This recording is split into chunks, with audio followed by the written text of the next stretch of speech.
Baik, selamat pagi semuanya. Kami dari kelompok 5 akan mempresentasikan materi teori antrian. Sebelumnya kami akan memperkenalkan diri terlebih dahulu. Saya Utami Oktaviana Putri, NPM 106. Saya Wayan Kebedivanata Putra, NPM 089. Saya Ana Agung Sri Intan Pratiwi, NPM 118. Baik, selanjutnya materi pertama akan dijelaskan oleh teman saya Divianata Putra. Silakan. Di sini saya akan menjelaskan teori antrean atau bisa disebut Quick teori. Analisis antrean memberikan informasi probabilitas yang dinamakan operation karakteristik yang dapat membantu pengambil keputusan dalam merancang fasilitas pelayanan antrian untuk mengatasi permintaan pelayanan yang fluktuatif secara random dan menjaga keseimbangan antara pelayanan dan biaya menunggu. Di sini saya akan menjelaskan komponen proses antrian. Komponen dasar proses antrian adalah kedatangan, pelayanan, dan antri. Di sini saya akan menjelaskan kedatangan. Nah, kedatangan itu setiap masalah antrian melibatkan kedatangan, misalnya orang, mobil, atau panggilan telepon untuk dilayani. Unsur ini sering disebut proses input. Proses input meliputi sumber kedatangan atau biasa dinamakan calling population, dan cara terjadinya kedatangan yang umumnya merupakan proses random. Yang kedua, ada pelayanan atau mekanisme pelayanan dapat terdiri dari satu atau lebih pelayanan atau satu atau lebih fasilitas pelayanan. Nah, contohnya itu pada suatu check out counter dari suatu supermarket terkadang hanya ada seorang pelayan. Namun tetapi bisa juga diisi seorang kasir dengan pembantunya untuk memasukkan barang-barang ke kantong plastik. Sebuah bank dapat memperkerjakan seorang atau banyak teller. Terus ada yang ketiga yaitu antre. Inti dari analisis antrian adalah antre itu sendiri. Timbulnya antrian terutama tergantung dari sifat kedatangan dan proses pelayanan. Penentu antrian lain yang penting adalah disiplin antri. Disiplin antri adalah aturan keputusan yang menjelaskan cara melayani pengantri, misalnya datang awal dilayani dulu, yang lebih dikenal dengan singkatan FJFS. Datang terakhir dilayani dulu, LJFS. Berdasar prioritas, berdasar abjad, berdasar janji, dan lain-lain. Setelah itu saya akan menjelaskan struktur dasar proses antrian.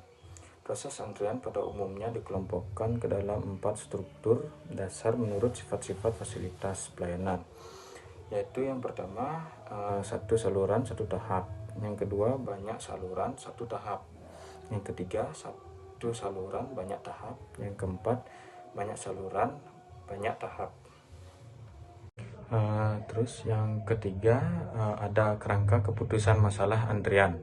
Berbeda dengan mathematical programming, tak ada pengetahuan terpadu yang berhubungan dengan optimisasi masalah antrian, sehingga kebanyakan literatur teori antrian menekankan penemuan operating karakteristik atau ciri-ciri operasi sistem antrian. Ciri-ciri operasi menjelaskan bekerjanya sistem dalam bentuk ukuran-ukuran, misalnya rata-rata waktu menunggu, waktu nganggur pelayanan, dan lain-lain. Sekian dari penjelasan saya. Selanjutnya akan dijelaskan oleh teman saya. Baik, selanjutnya saya akan menjelaskan tentang asumsi-asumsi teori antrian. Yang pertama ada distribusi kedatangan, yaitu model antrian adalah model probabilistik karena unsur-unsur tertentu. Proses antrian yang dimasukkan dalam model ini adalah variabel random. Nah, variabel random ini sering digambarkan dengan distribusi probabilitas. Yang kedua adalah distribusi waktu pelayanan. Nah, waktu pelayanan di dalam proses antrian dapat juga sesuai atau pas dengan salah satu bentuk distribusi probabilitas. Nah, di sini asumsi yang biasa digunakan bagi distribusi waktu pelayanan itu adalah distribusi eksponensial negatif. Sehingga jika waktu pelayanan mengikuti eksponensial negatif, maka tingkat pelayanan mengikuti distribusi Poisson. Selanjutnya ada disiplin antri. Nah, di sini suatu tingkah laku pengantri yang dapat mempengaruhi aturan pelayanan adalah pengantri yang tidak sabar dan memutuskan untuk meninggalkan sistem sebelum dilayani. Nah, di sini yang dikenal dengan nama ringining. Selanjutnya ada sistem antri steady dan transient. Steady state diasumsikan bahwa ciri-ciri operasi seperti panjang antrian dan rata-rata waktu menunggu akan memiliki nilai konstan setelah sistem berjalan selama suatu periode waktu. Nah, di sini sistem antrian yang tidak dapat diharapkan berjalan cukup lama dalam keadaan steady state dinamakan keadaan transient. Nah, sistem antrian transient solusinya tergantung pada waktu yang telah dilewati sejak sistem mulai beroperasi. Selanjutnya ada tingkat kedatangan dan tingkat pelayanan. Nah, di sini diasumsikan bahwa tingkat pelayanan atau M harus melebihi tingkat kedatangan pengantri, yaitu L. Jika tidak, antrian akan makin panjang sehingga tidak ada solusi untuk keseimbangan. Selanjutnya ada proses kelahiran murni dan kematian murni. Nah, di sini dalam bagian ini kita mempertimbangkan dua proses khusus, yaitu yang pertama ada para pelanggan tiba dan tidak pernah kembali lagi atau disebut kelahiran murni atau pure birth. Nah, yang kedua itu ada proses kedatangan dan penarikan terjadi dengan cara yang sepenuhnya random. Ini disebut dengan kematian murni atau pure death. Baik, di sini saya akan menjelaskan tentang model kelahiran murni.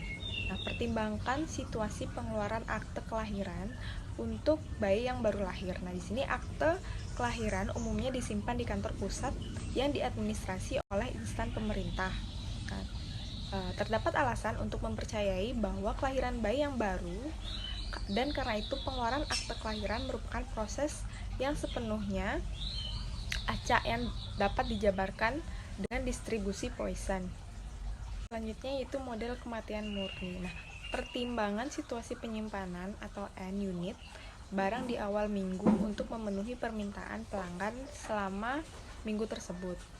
Nah, jika kita mengasumsikan bahwa permintaan pelanggan terjadi dengan laju unit per hari dan bahwa proses permintaan tersebut sepenuhnya akan acak. Selanjutnya ada notasi kendal, yaitu terdapat banyak variasi yang mungkin dari model-model antrian. Nah, ciri-ciri dari masing-masing model akan diringkas di dalam notasi kendal. Nah, notasi tersebut dituliskan A, garis miring B, garis miring C, garis miring D, garis miring E, dan garis miring F. Nah, notasi kendal yang asli itu adalah A, garis miring B, garis miring C. Keterangannya itu A adalah distribusi kedatangan, B distribusi keberangkatan atau waktu pelayanan untuk A dan B. Yang C banyaknya pelayanan paralel, dan D itu adalah disiplin antri seperti FCFS dan LCFS, prioritas dan random.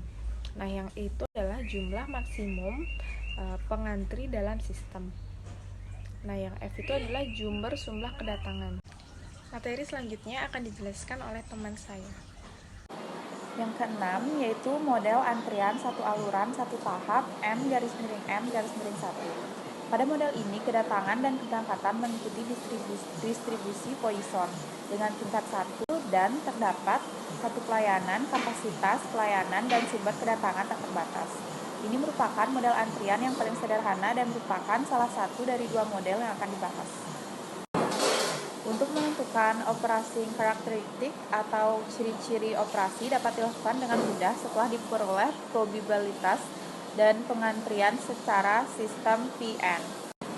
Yang nomor 7 yaitu model antrian satu aluran satu tahap M garis miring C. Jika traffic intensity mendekati 1, rata-rata antri menjadi makin lama dan pengantrian dapat menjadi frustasi. Dalam menghadapi kasus ini, dapat diatasi dengan menambah saluran pelayanan. Rumusan operating karakteristik pada model antrian banyak saluran satu tahap berikut ini didasarkan dalam beberapa asumsi, antara lain kedatangan mengikuti distribusi Poisson, waktu pelayanan mengikuti distribusi eksponensial negatif, dan infinity calling population, panjang antrian tak terbatas, disiplin antri, VCVS,